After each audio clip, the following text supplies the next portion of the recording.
All right, welcome to the Young Turks. Cenk, Uygur, and Kasparian with you guys. We have a gajillion hours of programming for you today. We've got the regular show, obviously right now, 6 to 7 p.m., 7 to 7:30. We're gonna do the post-game public for everyone. So you get to watch it today all at the same time. So keep that party rolling. And then we do a 2.5-hour special called Hero Day. Who is your heroes or your guardian angels throughout your life, your career, etc. I think that's gonna be really powerful. Some of you actually send in videos and stories as well, but the hosts are me, Anna, John, Ida, and JR. We're gonna rotate through. And then after all of that is done, that's 2.5 hours. After all of that is done, old school, as I told you, a gajillion hours of programming. And guys, part of the reason we do this is just serve you guys. Obviously, of course, is obviously a new thing. Okay, anyways, but also because we're trying to press on. And so get us to 2021. I think we're gonna be okay, but we gotta stay strong right now. Get the progressive message out, build progressive infrastructure, and fight for change. And the way we do that in our case is tyt.com/go. If you give $127, you get one of these cool badass press on shirts. Oh, I love that mic. I love that mic so much. Okay, anyways, and then at $1,000, you get a hoodie of these. Oops, sorry guys. That was really smooth. You get a hoodie and the donor wall. And yes, I was actually had the chair on my toes. Anyway, if you want to know what you can name in the studio too, tyt.com/press on to see the different things you can name if Kelly from Texas hasn't taken them all. Or who else is my brother up there? John Lee, if he has, because they were wonderful. All of you guys are wonderful. Angel, Alex, Mike, I see your donor wall right up here. So tyt.com/go. So let's check the thermometer before we get going on the news. Wait, what? Oh, it's for the day. $3,403. We're trying to get to $50,000 in one day. I was gonna say wish us luck and wish us money if you can. All right, much love. Let's see if we can see 5,000 before the end of this segment. I know it's ambitious, always. tyt.com/go. Love you guys. Let's see what's next. Oh, are you talking to me? Oh, okay. Yeah. I didn't know if there was like another thing that you wanted to promote. Okay, so let's get started with some of the stories today. All right, so as we all know, Donald Trump has been sending federal enforcement, federal agents to cities across the country, including in Portland and Chicago, and they've been intimidating peaceful protesters and illegally detaining them with no probable cause. They do not charge these individuals as they detain them. Now it turns out that some conservatives are speaking out against Donald Trump, including Rand Paul, who we'll get to in just a minute. But first, I want to start off with conservative Judge Napolitano, who's a regular on Fox News. Take a look. Well, the federal government cannot put troops or military personnel or police on the streets without the invitation of the governor or the legislature of the state. That's not only federal law, that's in the Constitution. You have anarchy on one hand, and then if the troops come in the street, you have a potential for even more violence on the other hand. What happened in Portland over the weekend, David, was not only unlawful and unconstitutional, it was just plain wrong. Sending armed, untrained police into the streets wearing fatigues without the knowledge or consent of the local police actually caused more violence. All the people that they arrested, David, they didn't file one criminal complaint against anybody because they didn't have a basis to do so. They were just grabbing innocents off the street. So I think that Judge Napolitano makes a compelling argument there, and it's important to have those kinds of arguments made on Fox News, where it seems that the conservative viewers who love to fearmonger about big government and tyranny seem to love the idea of federal agents going into various cities and cracking skulls over their constitutionally protected right to protest. And by the way, just to give you some more insight into the ridiculous defense coming from the Department of Homeland Security, Chad Wolf, who's the acting head or secretary of DHS, cited 40 US Code 1315 to argue that what DHS is doing is lawful and constitutional, but that's actually not the case. So the federal statute did provide flexibility to tap members of various agencies to assist in guarding federal property, but that it was never intended to send border agents, which is what's happening right now, trained to investigate a drug cartel to crack down on protests in the streets. So there's no question in my mind that what the Trump administration is doing is unconstitutional. It's good to hear a conservative on Fox News make that same argument. And Cenk, he's not the only one. Rand Paul also tweeted about this saying, quote, "We cannot give up liberty for security. Local law enforcement can and should be handling these situations in our cities, but there is no place for federal troops or unidentified federal agents rounding people up at will." Yeah, these situations where your own party's person is in charge really shows who's principled and who isn't. And Napolitano has passed the test. He's very conservative. We disagree with him on 90% of the issues, but he is actually principled. If you're a conservative, you do not want the federal government superseding local authority. It is one of the core tenets of conservatism. States' rights, when you say that Oregon and Illinois does not have states' rights to police their own streets, you're saying you don't believe in states' rights at all. And if you make the states' rights claims when it comes to racial issues or LGBTQ issues, you're basically saying, I never believed in states' rights. I just don't like black people or gay people. So, those folks are outing themselves as we speak. But Napolitano apparently does actually believe in some degree of states' rights and local jurisdiction. And so you understand how our form of government works, because I know it's been a long time since 8th grade when most of us took civics, right?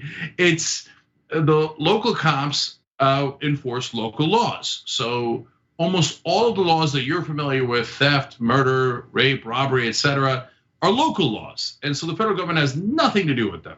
So the federal government can protect its own property, parks, statues, etc., and usually does that without any kind of controversy.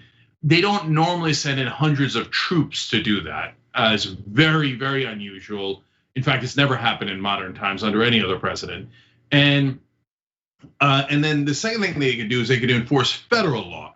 So that's why you have some federal officials in places near the border, because the border crossings are about federal law. Now, there are no border crossings in Portland, nor anywhere near it.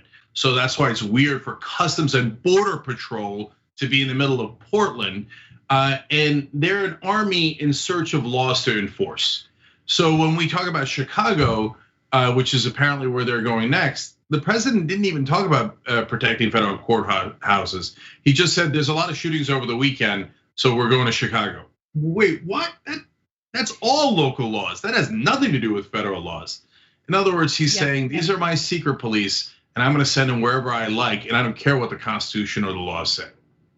Yeah, he's incredibly transparent about it, and he shared what his plans are with reporters in the Oval Office just recently. So let's hear his reasoning behind why he wants to send these federal agents to specifically Democratic-led areas of the country. There was a report out this morning that you're considering sending 175 federal troops to these cities to help local law enforcement. Can you fill us in on that? It depends on what your definition of troops is. I mean, we're sending law enforcement. Portland was totally out of control. The Democrats, the liberal Democrats running the place, had no idea what they were doing. How about Chicago? I read the numbers were many people killed over the weekend. We're looking at Chicago too. We're looking at New York. Look at what's going on. All run by Democrats, all run by very liberal Democrats, all run really by radical left. But we can't let this happen to the cities. New York was up 348%, the crime wave. So the governor has to do something about it. And if the governor's not going to do something about it, we'll do something about it. New York's finest. And the fact is, they're restricted from doing anything. They can't do anything. So what are you planning on doing? Well, I'm going to do something, that I can tell you. Because we're not going to let New York and Chicago and Philadelphia, Detroit and Baltimore and all of these Oakland is a mess, all run by liberal Democrats. More federal law enforcement to some of these cities? More federal law enforcement, that I can tell you. In Portland, they've done a fantastic job. They've been there 3 days, and they really have done a fantastic job in a very short period of time. No problem. They grab them, a lot of people in jail. They're leaders. These are anarchists. These are not protesters. So it's incredible because he's trying to justify his unconstitutional behavior in sending federal agents to these cities by saying, well, there's crime, which, by the way, in the case of Chicago, you might be able to make that case. But he's doing this as a political move to help his numbers and polls when it comes to his chances of getting reelected. But since he's pretending like he cares so much about crime, and he's using crime as a justification for what he's doing, does that mean that we as Americans can go ahead and do whatever we want in order to tackle the crime that's taking place in the White House every single day? The fact that the Treasury Department took hundreds of billions of dollars in taxpayer money and gave it out to Steve Mnuchin and Donald Trump's buddies in the middle of this pandemic with absolutely no transparency. Do we get to raid the White House over the fact that Donald Trump has used the office of the presidency in order to enrich himself? I mean, how many illegal acts have already been committed by Mr. supposed law and order, right? I mean, he is the definition of crime. He has engaged in crime his entire life. He has committed tax fraud in order to avoid paying taxes on the hundreds of millions of dollars he inherited from his daddy. Okay, he has, inflated his assets for tax for purposes of committing fraud to obtain loans that he had no business obtaining. I mean, there's endless examples. The hush money payments to adult actresses in order to, prevent any negative information about his affairs getting out before the election. I mean, the list goes on and on. Obstruction of justice. He's been impeached. I mean, he is the epitome of crime.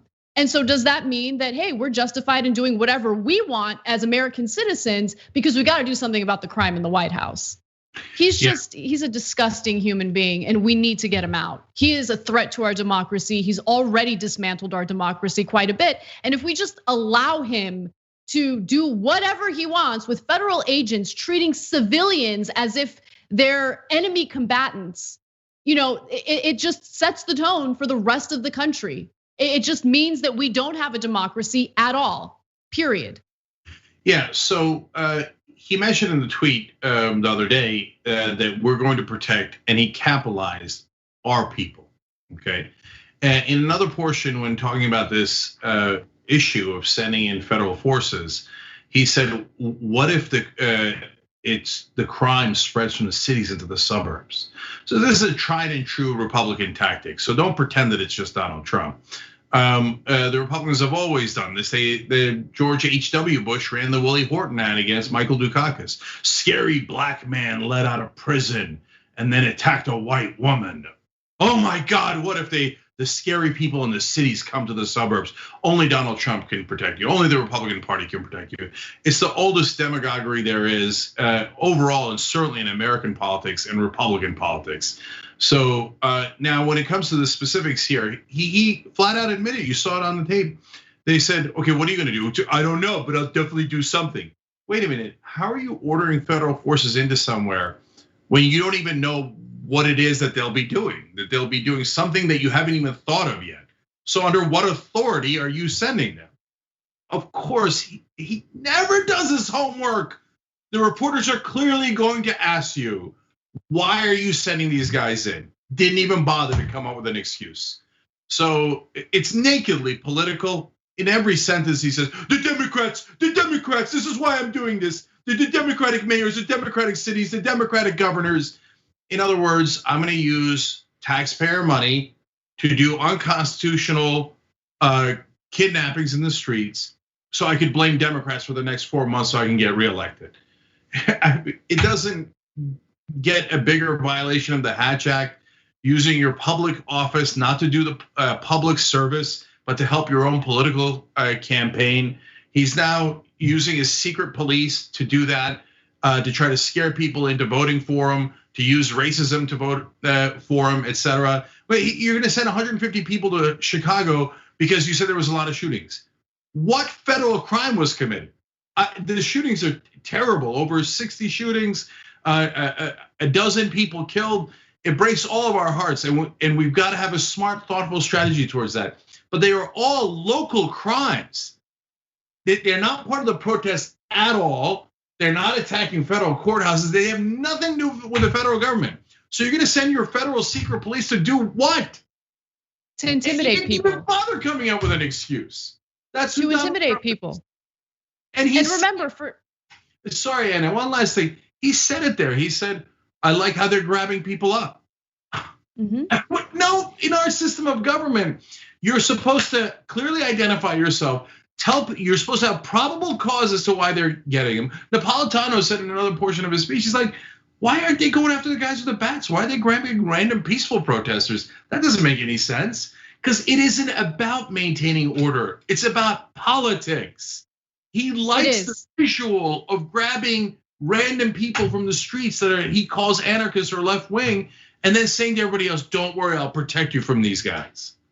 You know why, Cenk? Because think about how Donald Trump's brain works. And believe it or not, there's somewhat of a brain in there. And it doesn't operate appropriately, but it operates in a way that's all about optics, right? So I can't ever forget about what he told reporters at the Wall Street Journal about masks, how he feels that people are wearing masks in the middle of this pandemic to make him look bad. And right now he's in panic mode. He sees the poll numbers. He knows they're not fake, even though he claims they are. And he sees that if the election were to be held today, he would not be reelected.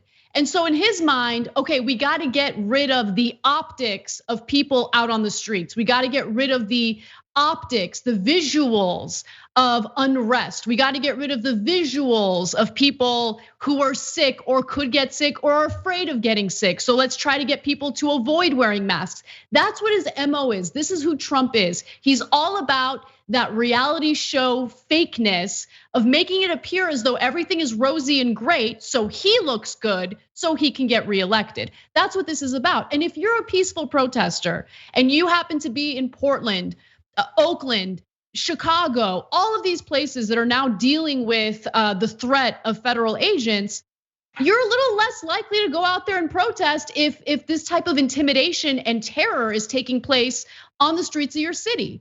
This is what he wants. He wants to prevent people from going out there and practicing their constitutionally protected right to protest.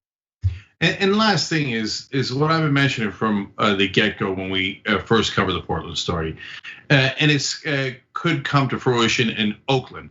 So the Oakland police commissioner said they are not welcome, and in Philadelphia too, where the local DA said if they break local laws, the federal officers, they break local laws, I'm going to arrest them, and then they will be tried by a Philadelphia jury. So. Come and find out, okay? And so now we have the possibility that in cities like Oakland and Philadelphia, local law enforcement and federal law enforcement might pull weapons on one another. This is the mayhem that Donald Trump has created. He says we're gonna send a force into Detroit. Mayor of Detroit was like, why? We've actually been one of the most peaceful cities throughout all of these protests. There's been no fires, no rioting, no nothing in Detroit. Why? Because Donald Trump's a racist and he thinks Detroit, black people, dangerous. I'm sending people to Detroit, okay? Based on no evidence and no facts at all, right? And so the reason why we have the form of government that we have is it was thought out. It's not an accident. People have to do the different jobs at the different levels. So if federal law enforcement tries to get in the way of local law enforcement, of course, at some point they're going to have a disastrous clash. So, and Trump thinks chaos is not a pit but a ladder. He thinks that chaos helps him, and so he's trying to create more and more chaos, and in his mind protect his people. And you know exactly what that means when he says our people, and that he thinks that the country is as racist as he is, and if he does that, that he'll get the majority of people to vote for him. I think he's wrong, and I think he's going to lose in a landslide election, but we're going to find out. So when we come back from the break, I want to share a story indicating that there is some collusion happening between local police unions and these federal agents. Come right back and I'll give you the details. We need to talk about a relatively new show called the Republic, or UNFTR. As a Young Turks fan, you already know that the government, the media, and corporations are constantly peddling lies that serve the interests of the rich and powerful. But now there's a podcast dedicated to unraveling those lies, debunking the conventional wisdom. In each episode of the Republic, or UNFTR, the host delves into a different historical episode or topic that's generally misunderstood or purposely obfuscated by the so-called powers that be, featuring in-depth research, razor-sharp commentary, and just the right amount of vulgarity. The UNFTR podcast takes a sledgehammer to what you thought you knew about some of the nation's most sacred historical cows.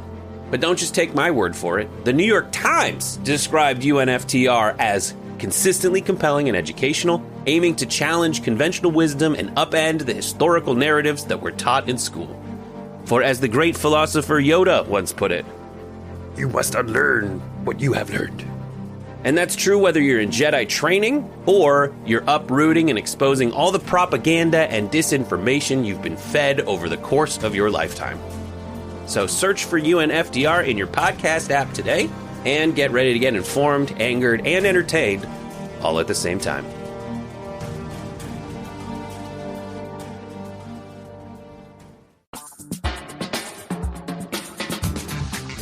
All right, back at the Young Turks, Cenk and Anna with you guys. Let's go to our members as you. Actually, before we do that, I just want to thank Aspiration. They're our sponsor, and they've really stuck with us through thick and thin.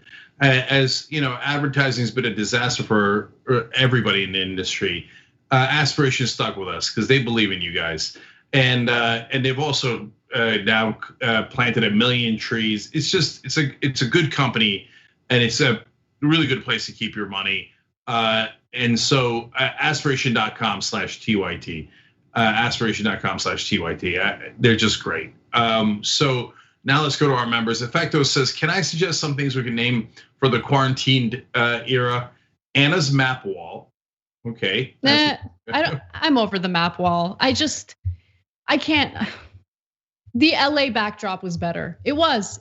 I tried it, but you guys got to give me credit for experimenting, right? Credit received. Good. We can name both the map wall and the LA backdrop. Cenk's TYT wall. I'll do that in a second. Let's make that happen. Anna's mic that could bludgeon someone. Each of John's. I know, right? I got a pretty big mic too. You want to see it? That sounds weird. Okay. This is the one that might be on the shirt. Anyways, okay. We have the same kind of mic, yeah. Yeah, each of John's board games. I like all these ideas. Okay, let's go to the rest. Robert D says, luckily for the Gestapo in Portland, they're not trying to make the protesters pay taxes. The Bundy Bros would make them pay for their tyranny. Uygur, my spirit animal, says, going to be sending money all evening. Love you guys. Let me pause there to look at the thermometer and see where we are with that, guys. So we started at the start of the show. The start of the day at zero. Started the show at around $3,000. Let's go to tyt.com/go. It still says $3,403. So that I think is wrong, but maybe I'm not. Maybe I'm wrong.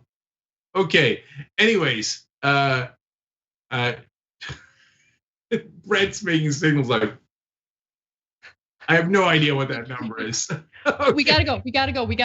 I know. Calm like a bomb. Okay. Oh, 6,652. Love you guys. Keep it going. All right. Calm like a bomb says, I donated $127 the other day, but I haven't heard anything about the shirt. Who could I ask? I'm gonna look into that for you and tell you later in the show. Thank you. And 0083 has a great point. Says the Democrats should defund the agencies that Trump is putting on the streets without permission from the state's governors. Of course, but that would require courage from the Democrats, and of course, that's not really going to happen. Max Moraski says on YouTube Super Chat, Cenk, Anna, and John, you are all my heroes. Thanks for fighting for us. Much love from Wisconsin. # we press on. Love you, Max. All right, Anna, what's next? All right. While state and local politicians are making clear that they do not welcome Donald Trump's federal agents in their municipalities, it turns out there is some reporting indicating that police unions have been colluding with federal agents in order to crack down on peaceful protesters. So this was an important story that the Daily Beast broke, and I want to give Kelly Wheel a lot of credit for reporting about this, because again, you have local politicians, you have mayors, governors who are saying, no, we do not want these federal agents here. They're actually causing a lot more chaos. And then now we're hearing from some of these police unions who are like, we want some help from the federal government, even though it's unconstitutional to have these federal agents do what they're doing. So according to the reporting, the president of Portland's police union met with the head of the Department of Homeland Security last week to discuss the agents, apparently without the knowledge of the city's police chief. Daryl Turner, president of the city's police union, met with acting Homeland Security Secretary Chad Wolf last week. Turner told media that he hoped to help federal agents work more easily with local police. Turner's meeting with Wolf came the same month that the Portland Police Association, the local union, passed a vote of no confidence against the city's elected officials, which might explain the reason why they're working against the elected officials and colluding with the Department of Homeland Security here. And this isn't the only case. Through this reporting, we've also learned that the president of Chicago's police union made his own envoys asking Trump for federal intervention. In an open letter on the union's Facebook page, the union head decried unspecified chaos in the city and slammed Chicago's mayor for failing to maintain law and order. The letter asked Trump for help from the federal government. Now, again, as we've talked about in previous stories, what the Trump administration is doing with these federal agents is unconstitutional. Many of these protesters, all of these protesters that we've learned about who have been detained, were detained without any charges, with no probable cause. This is the type of behavior and activity you would see in an authoritarian regime. And so we have union leaders, police union leaders, who are celebrating, encouraging, and welcoming this type of, authoritarian behavior. So look, we've got far too many unions in this country that are weirdly conservative, and usually not the union members. It's usually union leadership, but the police union is over the top. Not only are they not working with the local mayors and governors, but they're actually going behind their police chiefs back and inviting Trump to come to their cities, as they are in Chicago. And apparently we're very happy to work with Trump's federal forces in Portland until the media started covering it more. And then the local mayor got embarrassed and now is saying, oh, no, we're not going to do cooperation anymore. Oh, so you were doing cooperation and you were sharing local command center. So let's just be honest about that. And he's a Democrat, Ted Wheeler. And so, but it's in all of those cases, it's the police union chief that is going and saying, I don't care about the law. I don't care about democracy. Serving the people of this city? No, if Trump's gonna send people to help us crack skulls, can't wait. That's what we get off on. So that's what we're gonna do, and that's what we're gonna protect our members by allowing them to crack more of your skulls. So I got no sympathy for them at all. And they don't serve those cities. No, oftentimes live outside those cities, and they view themselves as an occupying force. And so they are now viewing what Trump is doing as sending a more military backup to control the population of those cities. Certainly not to protect them, to serve them. So Cenk, I'm so glad that you mentioned the fact that a lot of these cops don't live in the cities that they patrol, right? And so when you hear about this type of teamwork between these cops, the police union and the federal agents, I think any rational human would ask, well, why would police want to see their own cities destroyed like this? Why would they want to see this type of authoritarian behavior in their cities? And it's because they don't actually live in these areas. And one person who really perfectly summed that up was a man by the name of Youssef Abdul Qadir, and he spoke at a meeting in Syracuse, New York. And what he shares in the next two clips that I'm gonna show you is true of so many different parts of this country and why it's such a problem to have police who are patrolling cities not actually live in those cities. Take a look. What percent of the police live in the city? What about 5% or so? 5%, so 95% don't live in the city. Yes, sir. So when you say that the vast majority of the percentage goes towards salaries, etc., Yes, sir. fringe benefits, that means that they take their money on 81, go to outside the city, pay taxes in those communities that have some of the best schools while we have an underfunded school district. $60 million up. So I just want to put into context what we're talking about, because it's really easy to say, Mayor, and with all due respect, I like you, but that was a very politician answer. I'm sorry, what specifically? We will consider and we will look. What we're saying is we're not interested in considering and looking. What we're saying is actually there's 50 million, commit to 20 million cut. Right. Because we're sending money as the mayor of Syracuse. When you don't have a tax base, you're sending money out of Syracuse, and not just for 30 years, for the rest of their life. Because their pensions, their health insurance, their families. So we are funding for other people's communities to have the promise of the American dream while we are denying it in our community. That's the context that you as the mayor have to look at this under.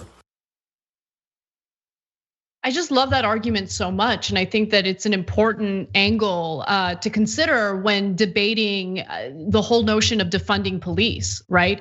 Because remember, these are people living in a community who have seen their local public school budgets slashed over and over again, while the funding for the police department has continued to go up, right? And so when you're arguing that, well, this is important, this actually benefits our city to fund the police, to overfund the police, to the detriment of all these other programs that people need.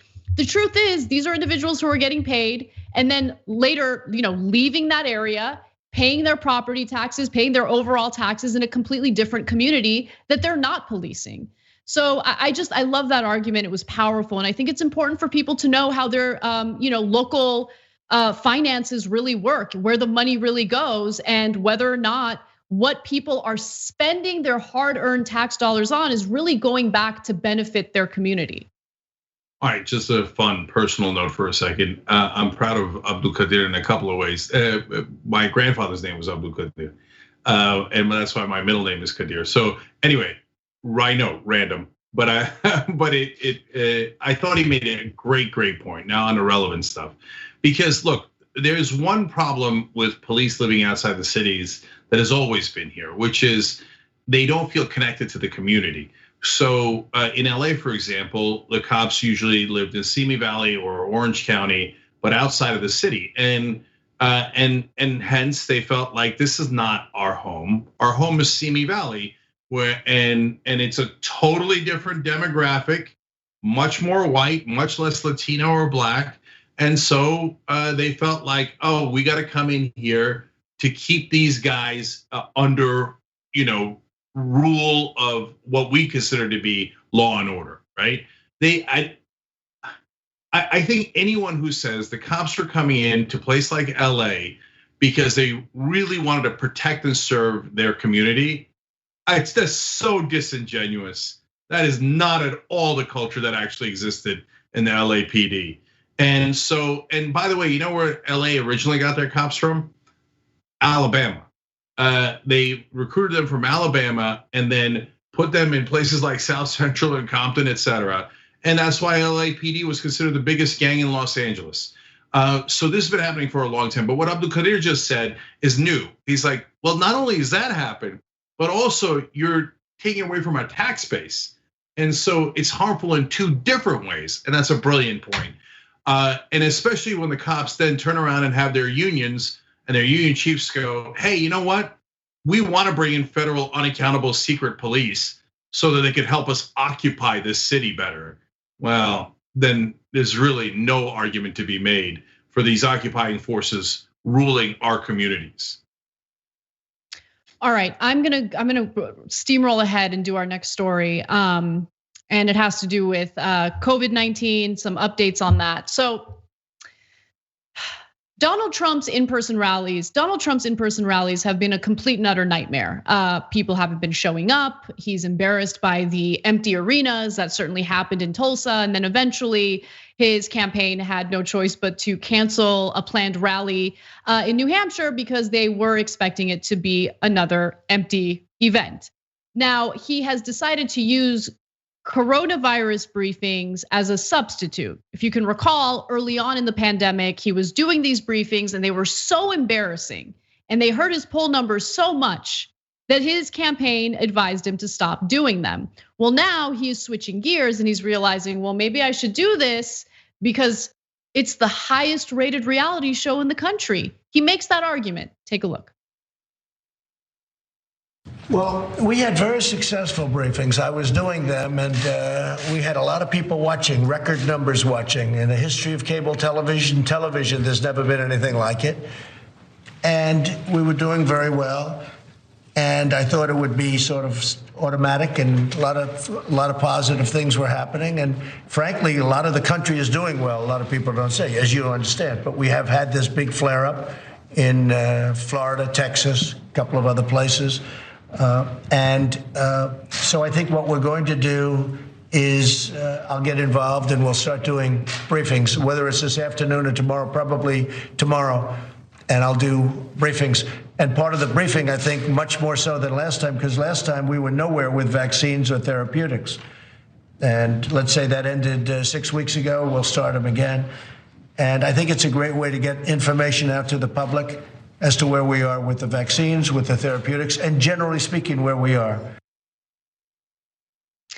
Now, to be fair, the viewership for those briefings was definitely high, as the New York Times reports. It had an average audience of around 8.5 million, or roughly the equivalent of the season finale of The Bachelor.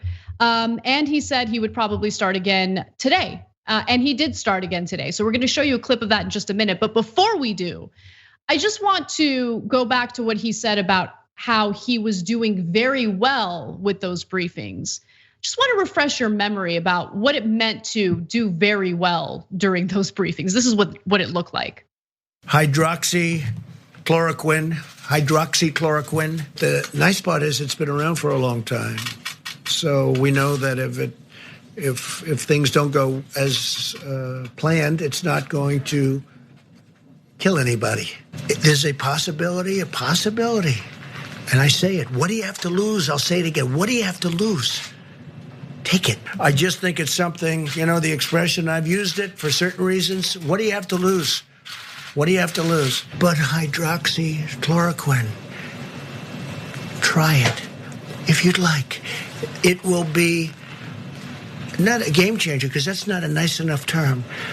It will be wonderful. It'll be so beautiful. It'll be a gift from heaven. They say taking it before the fact is good, but what do you have to lose? Also weigh in on this issue of hydroxychloroquine. What do you think about this, and what is the medical evidence? That question? Yeah, well, maybe 15 times. Okay. You don't have to ask. He's your medical expert, correct? He's answered that question 15 times. Then I see the disinfectant, where it knocks it out in 1 minute. And is there a way we can do something like that by injection inside or almost a cleaning? Can you say, sir, what metrics you will use to make that decision? The metrics right here. That's my metrics. That's all I can do. I'm not a doctor, but I'm like a person that has a good, you-know-what. People tuning into these briefings, they want to get information and guidance and want to know what to do. They're not looking for rumors. I'm the president, and you're fake news. So according to Donald Trump, telling people to inject themselves with disinfectant is doing very well with these briefings. And unfortunately, the briefings have begun again today. We'll show you a clip of that in just a minute. But Cenk, I wanted you to weigh in first. Yeah, so let me give the quick history of this. So when the pandemic first hit, Donald Trump's ratings actually went up. And there's good reason for that. Whenever there's a national emergency, the ratings of every president goes up.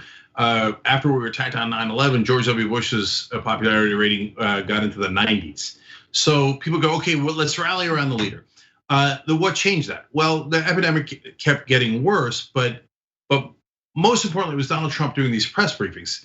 Now, they're right that 8.5 million is a big number, but of course he doesn't give you the context. Since everything he says is a lie, I feel obliged to tell you the reality. Number one, if every news channel is covering you at the same time, you will have higher ratings. Okay, almost anyone that everyone covers will get 8.5 million viewers combined. But even so, and ER used to get 30 million viewers at a time. So none of his facts are right, but that's the least important part. But what people saw when they started watching those was a guy that they were not familiar with, because most people do not watch the news that closely. And so when they were panicked, they're worried about their family, they tune in. A lot of people see the president and they see him talking about injecting bleach. And they're like, whoa, what? No. Oh my God, I didn't know. I thought it was fake news. It turns out he is that dumb. I mean, when he says things like, this is the metric, what does that mean? Your mind is not even a metric. A metric is a measure of something. He's so unbelievably stupid. On hydroxy, he said, what do you have to lose? What do you have to lose? You saw it a million times. Family, I covered this story recently, had their daughter who was 17 years old who had issues with her immune system go to a church gathering with no social distancing and no masks. They were like, no, it's okay. We're gonna do a hydroxy on her. She died. I'm not saying she died because of the hydroxy, but the hydroxy certainly didn't save her. And so that's what you have to lose, people's lives. And so now his poll numbers continue to decline after the press briefings were over. They were such a disaster. People are like, you gotta stop, otherwise you have no chance of winning. So, but the numbers declined because things never got any better. Things continued to devolve even more so. So now he's gonna go back because he's obsessed with celebrityness, television ratings. He even said, we got 5 o'clock, it's a good slot. You're not a TV host anymore, you're the president of the United States. So when he goes back, he thinks it's gonna get better. It's not gonna get better. It's gonna continue to slide down, I guarantee it. Well, he did hold a briefing today. We're gonna show you a short clip of that, and then I will share with you why ABC News is not to be trusted. Take a look. Young adults may often have mild or even no symptoms. They won't even know they're sick. They won't have any idea that they have a virus. They won't have any idea at all. America's youth will act responsibly, and we're asking everybody that when you are not able to socially distance, wear a mask, get a mask. Whether you like the mask or not, they have an impact, they'll have an effect, and we need everything we can get. So in response to the way Trump handled the briefing today, ABC News Politics tweeted the following. The president is displaying a new tone and a new level of engagement after aides and allies have pleaded with him to recognize the gravity of the moment. Rick Klein writes, okay, Rick Klein is a moron. Rick Klein should be out of a job if this is the take he's gonna have. We have more than 140,000 Americans dead. They're gone. More of them are gonna die. The lack of leadership, the incompetence, the narcissism, the selfishness. So presidential. Donald Trump, for half a second, took coronavirus kind of seriously because he's worried about his chances of getting reelected, so he's trying out a new tone. So presidential. Rick Klein, you suck. You suck. Rick Klein is the type of person who got someone like Donald Trump elected. So Cenk, I agree with you. Trump is a disaster. His poll numbers are a disaster. And if he continues doing what Trump is gonna Trump, okay? He might try to do the right thing or say the right thing for like half a second, but we all know where Trump is gonna go next, okay? Because he's a narcissistic, selfish, delusional person. No one should give him credit ever until there's actually a sustained pattern of Trump acting like an adult. But it's just unbelievable and laughable to say that he understands the severity of the moment because he told people to wear a mask for the first time. Grow up. Anyway. All right, Brad, if you have the Europe and US graph, I'll take that again. So look, all right, we don't have it. I've showed it to you many times. Our numbers go up along with Europe's, and then Europe's numbers go down, and our numbers skyrocket. And the reason why that happened, both in cases and deaths, is because of Donald Trump's incompetence. So 7 months into the epidemic and 4 months into us going into lockdown, Donald Trump finally realizes that maybe we should wear a mask, even if he doesn't like how it looks on him. And it's still at this point, media is saying, oh, it's so presidential. Oh, come on, right? So it isn't about one particular reporter like Rick Klein, it's groupthink.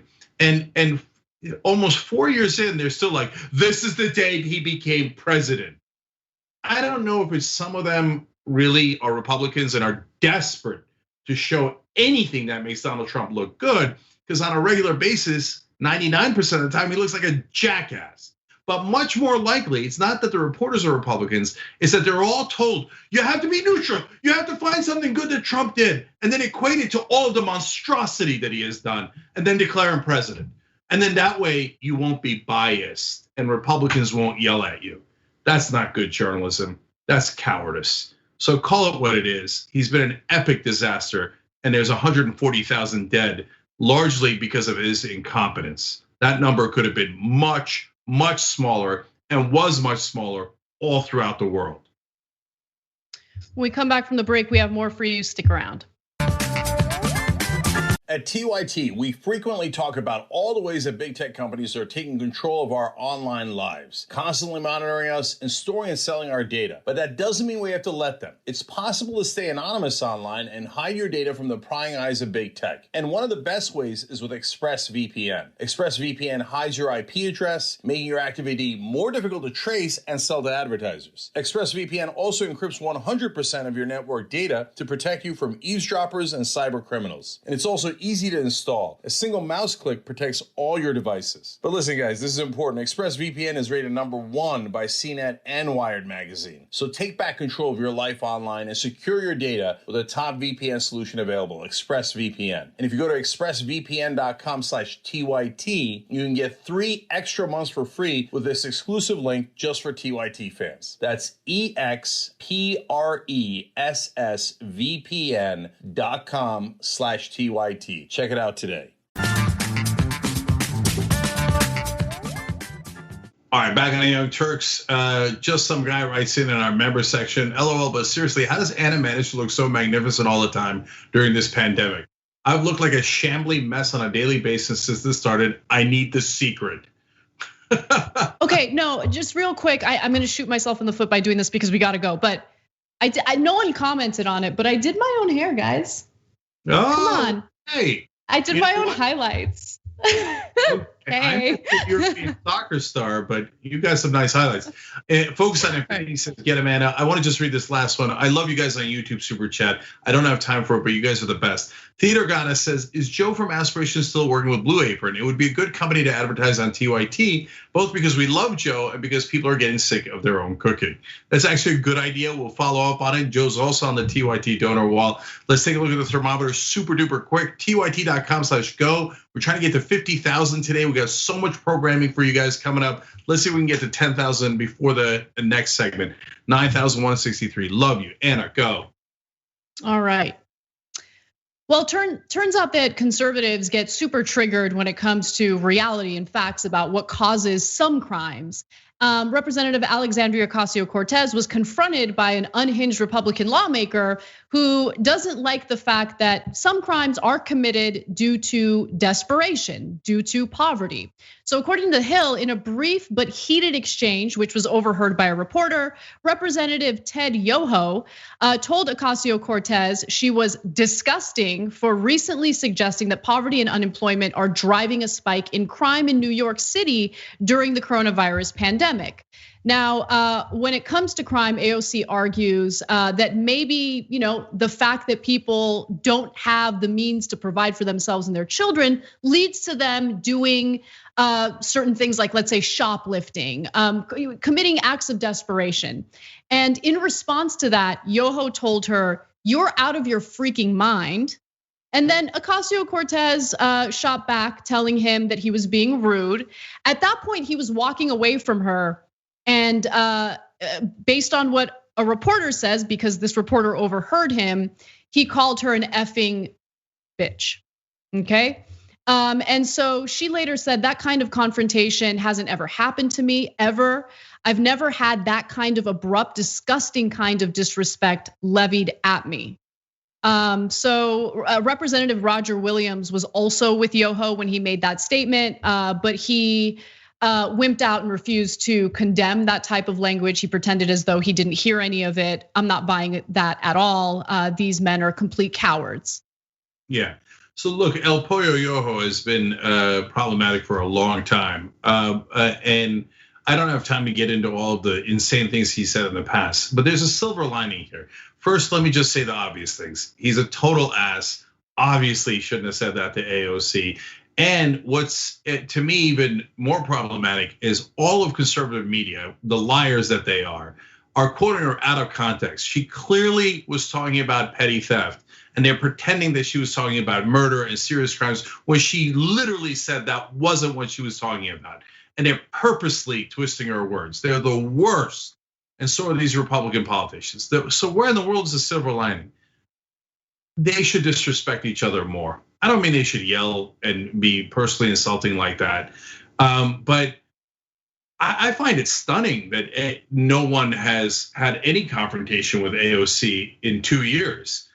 None of them agree on anything. If they're going around palling around and having tea and crumpets together, no wonder we're not getting anything done. Let's take the veneer off and let's go, okay?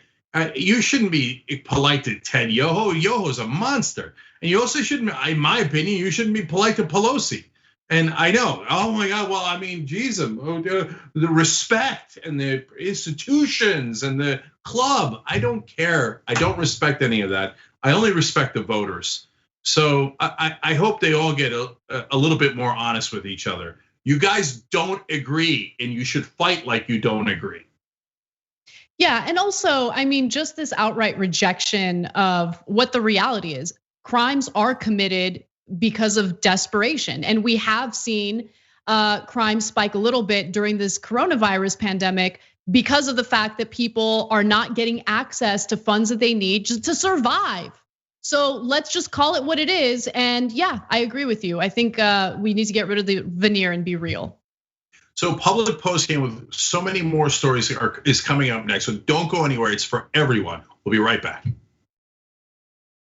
Thanks for listening to the full episode of the Young Turks. Support our work, listen ad-free, access members-only bonus content, and more by subscribing to Apple Podcasts at apple.co/TYT. I'm your host, Cenk Uygur, and I'll see you soon.